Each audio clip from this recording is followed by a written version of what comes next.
Okay, so I will start this meeting. Assalamualaikum warahmatullahi wabarakatuh. Good morning, everyone. Welcome to this webinar. I would like to give you all a thank you for joining this webinar. So today we're going to discuss a topic about sign language, which is a very interesting topic to discuss. So I will join this meeting of Alista. Okay. Okay, thank you Rangga. Assalamualaikum warahmatullahi wabarakatuh. Good afternoon everyone. My name is Kalista Narasudanto Putri as moderator on this webinar. Okay, for the first, thank you for joining to this webinar. And today, this webinar is about sign language. So, our presenter this morning is Divya Almira Zahra. She is from 7 Vacation High School in Semarang, and she is in grade 10 KCIC of KCIC 1. So without any longer, let's start the webinar. So Divya, can you share your PPT? Yeah, thank you, Tata. I will share my PowerPoint first. Give me a minute. Good morning, everyone. How have you all been? Of course, I hope you're all doing good, though. Today, I'm going to explain the materials I've been prepared for today's webinar, which is about learning bahasa isyarat or sign language. Okay, next up. In here, we're about to know what will we learn for today. First, what is bahasa isyarat? And the second one, the story of bahasa isyarat. And the third one, we're about to know about Bisindo, CB, and ASL. And the last one is the benefits of learning bahasa isyarat.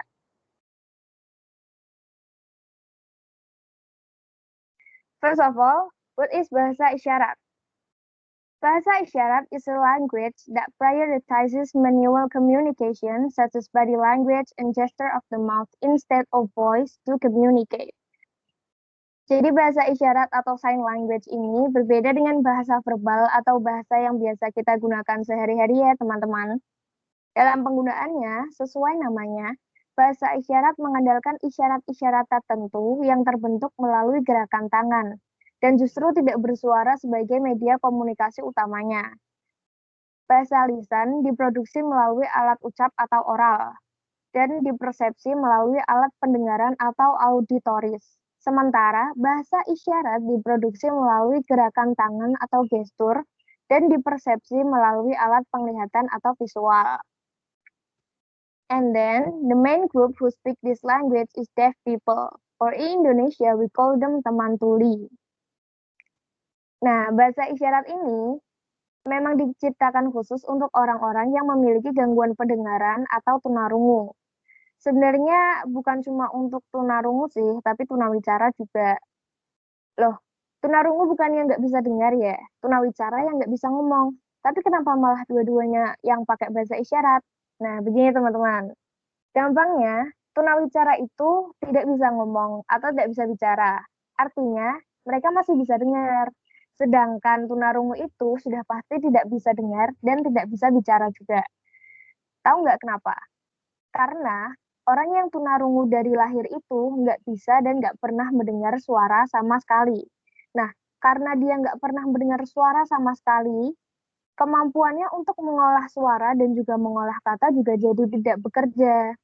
Oh, itulah kenapa orang-orang tunarungu selain mereka tidak bisa dengar, mereka juga tidak bisa ngomong. Berbeda dengan orang tunawicara yang justru cuma tidak bisa ngomong, tapi sebagian besar dari mereka masih bisa mendengar. Nah,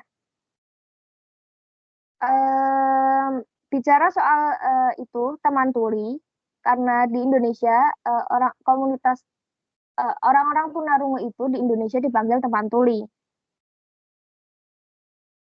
Teman tuli ini adalah sebutan untuk orang-orang yang memiliki gangguan pendengaran atau tunarungu di Indonesia. For your information aja nih ya teman-teman, para orang tuli justru tidak mau disebut tunarungu loh.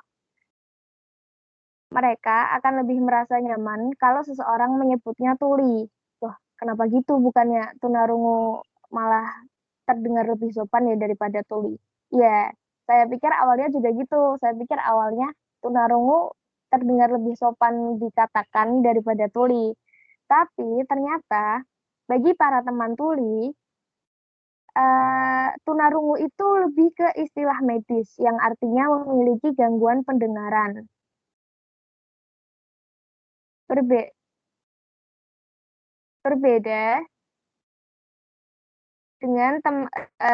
dengan arti tuli bagi mereka, yang mana artinya adalah tidak bisa mendengar. Jadi perbedaannya cuma pada arti tunarungu dan tuli, yaitu kalau tunarungu itu artinya tidak bisa memiliki gangguan pendengaran, sedangkan tuli artinya tidak bisa mendengar. Nah, mereka, teman-teman tuli ini, tidak senang disebut tunarungu karena sebutan itu seolah menekankan bahwa mereka ini sakit, pendengarannya rusak. Oleh karena itu, mereka lebih senang atau lebih nyaman jika disebut tuli. Ya karena itu artinya mereka cuma tidak bisa dengar, bukan sakit. Ya siapa sih ya yang mau disebut orang sakit? And then, sign language is usually used by combining handshakes, hand and arm movements, gesture, and facial expressions to express their thoughts. Sebenarnya poin utama lain saat berbicara menggunakan bahasa isyarat selain bahasa tubuh adalah ekspresi wajah. Ekspresi wajah di sini sangat penting gunanya agar kedua orang yang sedang berbicara ini tahu kemana konteks pembicaraan mereka mengarah, apakah ke hal yang menyenangkan atau justru hal yang menyedihkan. Nah, itulah kenapa pengguna bahasa isyarat orangnya kebanyakan ekspresif, karena mereka sebisa mungkin berusaha untuk menyampaikan ke lawan bicaranya bagaimana perasaan mereka saat itu. Dan juga supaya si lawan bicara ini nggak bingung mau memberikan respon seperti apa. And just like other languages, sign language varies from country to country. Jadi seperti poin ini sama seperti bahasa verbal, yang mana setiap negara memiliki bahasa isyaratnya masing-masing. Bahkan ada di beberapa negara yang dalam satu negara itu mereka memiliki lebih dari satu bahasa isyarat. And then the history of bahasa isyarat, the history of sign language. Sign language was first taught by a doctor named Geromino Cardano from Padua, Italy in the 16th century. Dr. Cardano realized that deaf people could be taught to understand symbols by matching them to the things they saw. It all started in the day when he taught a written language to his son, who was also a deaf, and then he realized that his son had the same understanding as other children without hearing problem has. Then in 1775, an abbot named Charles Michel de Lippe from Paris founded the first free school for deaf people. At this school, Charles taught deaf people to communicate using gestures, finger and hand signs, and form letters using fingers. And then there's also Abbe de Lippe, who is one of the people who played an important role in the development of the history of sign language in the world. Initially, he visited several social stricken areas of Paris and met two sisters who were deaf. The mother of the children wanted Lippe to educate her children in religious matters, until finally he was serious about devoting himself to educating people with hearing impairment. The sign that he learned with the children became the standard language. And then sign language spread to the United States after Thomas Hopkins Gallaudet, a clergyman, was invited to Paris to learn about sign language. And the third one, we're about to know about BISINDO, CB, and ASL. Nah, jadi seperti yang saya katakan sebelumnya bahwa setiap negara memiliki jenis bahasa isyaratnya masing-masing. Terutama contohnya di Indonesia. Di Indonesia ini kita memakai dua jenis bahasa isyarat. Yang pertama Bisindo dan yang kedua CB. Nah, CB ini diadaptasi dari ASL atau American Sign Language. Yang pertama saya akan sedikit jelaskan soal Bisindo. Bisindo is an acronym for Bahasa Isyarat Indonesia. Jadi Bisindo itu kependekan dari Bahasa Isyarat Indonesia. The term Bisindo was first used in Kongres ke-7 Gerkatin held in Makassar in 2006. Bisindo is a sign language that applies in Indonesia and is the mother tongue that grows naturally among the deaf community in Indonesia. Ya, Bisindo adalah kependekan dari Bahasa Isyarat Indonesia, yang artinya Bisindo adalah bahasa isyarat yang digunakan oleh masyarakat tuli di negara Indonesia. Nah, bagaimana Bisindo bisa terbentuk? Bisindo dibuat oleh pelaku penutur aslinya, yang mana adalah teman-teman tuli, berdasarkan kebiasaan mereka berkomunikasi dalam kehidupan sehari-hari. Artinya, sebelum para orang tuli mendapat pendidikan berbahasa isyarat di sekolah khusus, mereka ini tumbuh dengan berkomunikasi yang dalam kesehariannya menggunakan bahasa yang telah mereka sesuaikan sendiri. Bahasa isyarat yang lahir secara alami di antara mereka para teman-teman tuli. Nah, bahasa isyarat ini yang terbentuk secara alami ini disebutnya Bisindo. Bisindo juga disebut bahasa ibu atau mother tongue karena Bisindo lahir di antara masyarakat tuli itu sendiri. Nah, karena merupakan bahasa ibu itu juga, kan ada ya orang yang lahir di Jawa, terus dia tumbuh dan besar dengan bahasa Jawa. Ada juga orang yang lahir di Sumatera, lalu dia tumbuh dan besar juga menggunakan bahasa Sumatera. Nah, hal inilah yang pada akhirnya menimbulkan banyak variasi di dalam Bisindo. Jadi setiap daerah di Indonesia memiliki cara berbahasa isyarat yang berbeda-beda. Bisindo yang dipakai oleh masyarakat Solo bisa saja belum tentu sama dengan Bisindo yang dipakai oleh masyarakat Maluku. Nah, Bisindo usually used in everyday life because at school the teman tuli taught to speak using CB, which is the standard Indonesian sign language that has been inaugurated by the government. Nah, ini adalah abjad dalam Bisindo. Bisa kita lihat di sini bahwa abjad-abjad atau huruf alfabet dalam Bisindo menggunakan dua tangan. Saya akan coba sedikit mempraktekkan. Yang pertama A, B, C, D, E, F, G, H, I, J, K, L, M, N, O, P, Q, R, S, T, U, V, W, X, Y, Z. Itu adalah huruf alfabet dalam abjad Bisindo. Kemudian CB. CB is an acronym for Sistem Bahasa Isyarat Indonesia. CB ini kependekan dari Sistem Bahasa Isyarat Indonesia. CB represent a sign system, not sign language, created by orang dengar without involving orang tuli. Nah, kalau Bisindo merupakan kependekan dari Bahasa Isyarat Indonesia, CB ini merupakan kependekan dari Sistem Bahasa Isyarat Indonesia. Dengan kata lain, CB adalah bahasa Indonesia yang diisyaratkan. The sign system was formed by the former head of the SLB or Special School who was a orang dengar. CB was adopted from Bahasa Isyarat Amerika atau ASL. CB has been inaugurated by the government of Indonesia, but is more often used in learning in special schools because in everyday life, deaf people use Bisindo. CB is considered more difficult than Bisindo because it contains standard, uncomplicated vocabulary and uses affixes, such as prefixes and suffixes. Nah, di penjelasan sebelumnya kan saya sudah bilang bahwa Bisindo itu lahir di antara masyarakat tuli itu sendiri. Berbeda dengan CB, CB merupakan suatu sistem isyarat yang diciptakan oleh pemerintah untuk masyarakat tuli agar bisa digunakan dalam pendidikan-pendidikan formal atau sekolah luar biasa. Nah, mungkin teman-teman ada yang bertanya-tanya, kenapa pemerintah menciptakan CB? Jadi gini teman-teman, seperti yang sudah saya jelaskan juga di slide sebelumnya, Bisindo merupakan bahasa ibu. Sedangkan di Indonesia sendiri ada banyak sekali bahasa di tiap daerahnya, yang mana hal itu kemudian menimbulkan banyak variasi di dalam Bisindo. Karena setiap daerah di Indonesia memiliki cara berbahasa isyarat yang berbeda antara satu sama lain.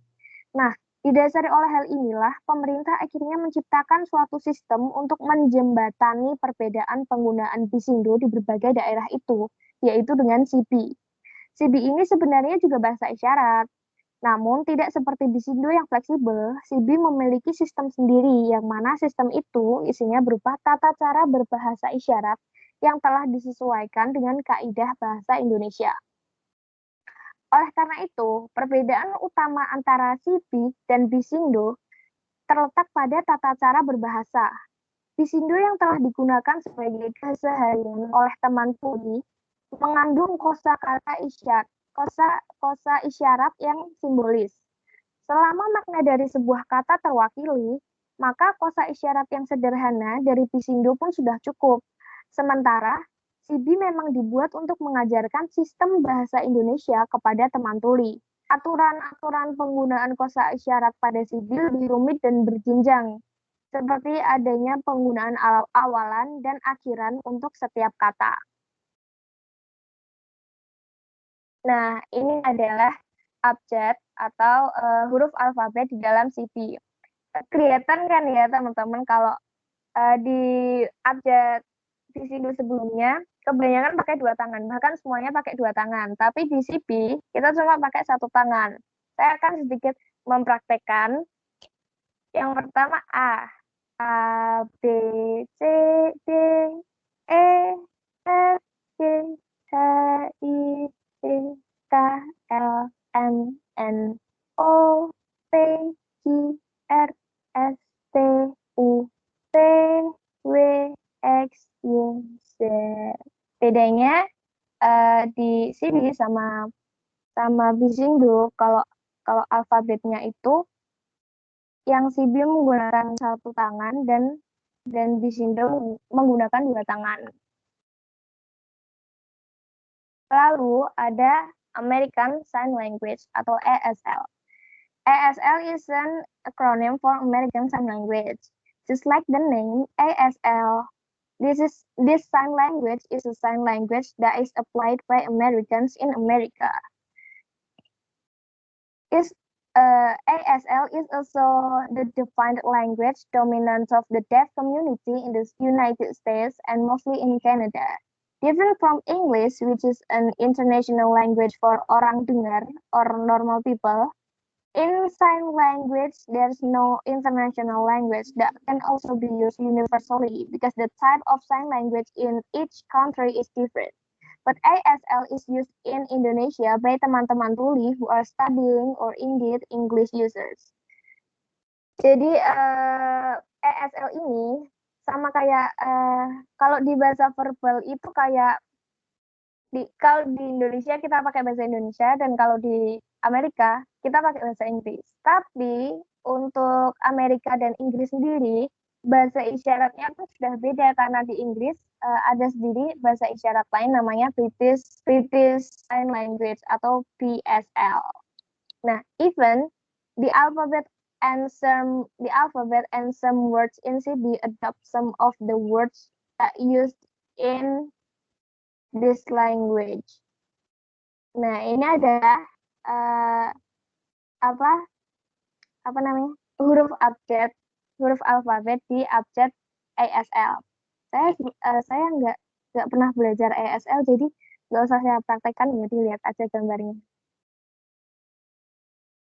Terus the last material is the benefits of learning bahasa isyarat. First, orang tuli and orang dengar can be equal, artinya orang tuli dan orang dengar bisa setara karena mungkin banyak dari teman-teman orang dengar yang selama ini menyepelekan orang tuli karena mereka nggak bisa ngomong dan nggak bisa dengar, jadi harus pakai bahasa isyarat. Mungkin nggak ada dari kita, tapi saya yakin sebagian besar orang masih sering membedakan membedakan derajat antara orang dengar dan orang tuli itu sendiri. And then as a media communication, media komunikasi untuk sesama orang tuli maupun untuk orang tuli dan orang dengar.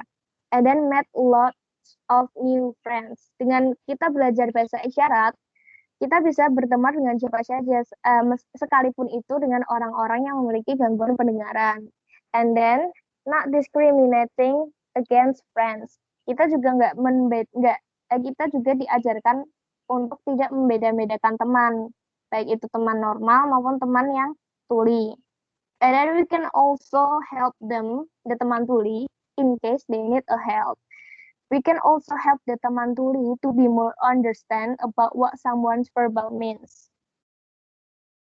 Oke, ini saya kasih beberapa public figure yang tuli dari Indonesia dan beberapa negara.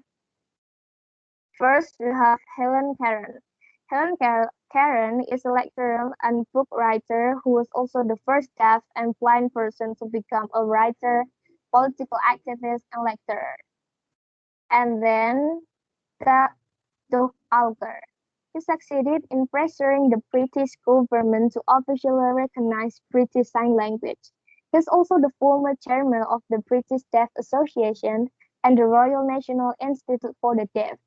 Throughout his life, he has published about 200 books. The famous book about his critique of deafness entitled Really Not Interested in the Deaf. And then kita punya dari negara kita, yaitu Angki Yudhistia. Her book entitled Perempuan Tunarungu Menembus Batas. Apart from succeeding in making her famous, her story has inspired many people to move forward to reach their dreams even though they have shortcomings.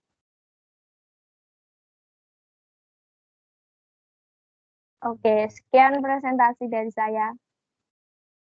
Saya serahkan ke moderator. Terima kasih.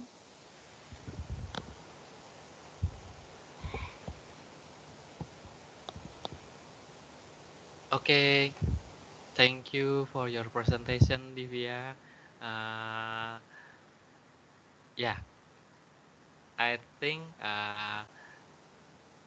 next we will continue to the session question and answer. And if you have any question, please raise your hands and don't forget to mention your name. Yeah, any question maybe?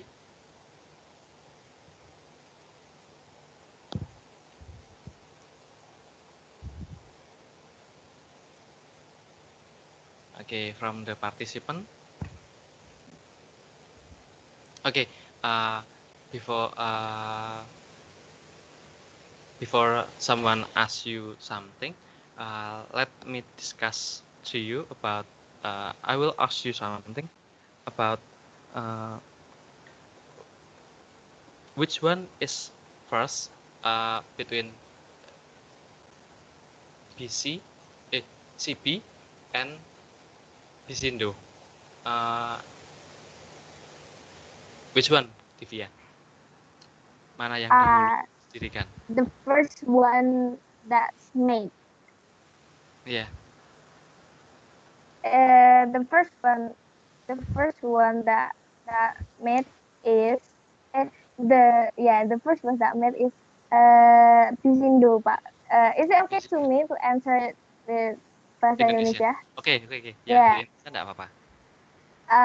Setahu saya, CB itu justru baru diresmikan atau baru dibentuk sekitar tahun 90 sekianan. Karena dari awal sebelum adanya CB ini, Bisindo udah ada. Tapi Bisindo itu kayak di setiap daerah, karena Bisindo merupakan bahasa ibu, jadi di setiap daerah penggunaan bahasa isyaratnya pun beda.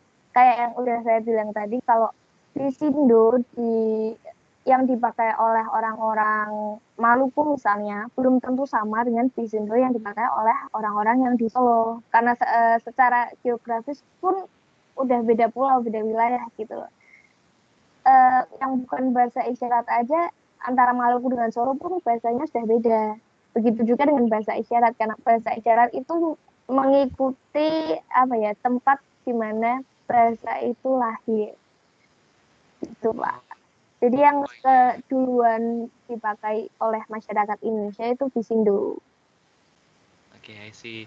Oke, berarti saya bisa dianalogikan seperti bahasa kalau ngapak gitu ya, kalau teman dengar itu ngapak, ada Semarangan, ada Kayak Jogja, bahasa daerah. bahasa daerah gitu. And how to translate between Bisindo Solo and Bisindo Lampung? Sudah pernah tahu bagaimana cara mereka menerjemahkan itu bila mereka bertemu di suatu forum nasional? Nah, kalau misal orang yang beda daerah gitu ya Pak, teman tuli dari daerah yang berbeda bertemu dalam satu forum, Ya. mereka ini pakainya CB Pak, karena mereka kan di sekolah juga diajarkan CB, yang mana CB ini kayak bahasa formalnya, kayak apa sih, bisa disebut bahasa pemersatu bangsa gitulah, kayak kalau bahasa Indonesia kan yang menyatukan bahasa daerah. Nah, jadi kalau mereka dari daerah-daerah, kalau mereka punya teman dari daerah lain yang mana mesti bisindonya juga yang dipakai berbeda, mereka pakainya CB. Oleh karena itu pemerintah ini nyiptain CB buat yang fungsi utamanya diajarkan di sekolah-sekolah itu supaya teman-teman tuli ini bisa berteman dengan siapa aja menggunakan CB kalau berkomunikasi gitu. Thank you for your explanation, Divya. I think this is very interesting things, yeah, very interesting material. Yeah, is there any question for Divya? Can I ask a question? Yeah. What I often see in the sign language that is usually on television during news program. During such broadcast, what sign language is used? The sign language is usually used. The sign language that usually used on TV is CB. Karena CB ini bahasa formal. Karena pertama, jurnalis TV itu kan orang dengar, pasti orang dengar. Karena kalau orang tuli yang jadi jurnalis TV, mereka nggak akan bisa dengar apa yang presenternya ngomongin, dan mereka juga nggak bisa nerjemahin dong ke bahasa isyarat. Jadi jurnalis TV yang biasa kita lihat di ujung pojok TV yang pakai bahasa isyarat itu orang dengar. Nah, karena dia orang dengar, jadi kebanyakan orang dengar itu, malah hampir semua orang dengar yang mempelajari bahasa isyarat itu mesti mempelajari CB, karena Bisindo itu kan per daerahnya beda-beda, jadi mereka belajarinya yang bahasa formal, yang dipakai, yang udah diresmikan sebagai bahasa formal isyarat, yaitu CB. Jadi yang di TV pakainya itu tuh bahasa isyarat CB, bukan Bisindo. Itu Kalista. Okay, thank you.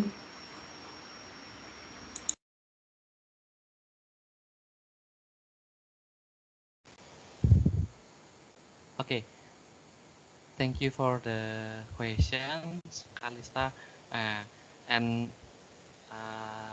finally, we are come to the last agenda. We would like to say thanks to the audience and for the presenters, for the presenters and the audience for active presentation.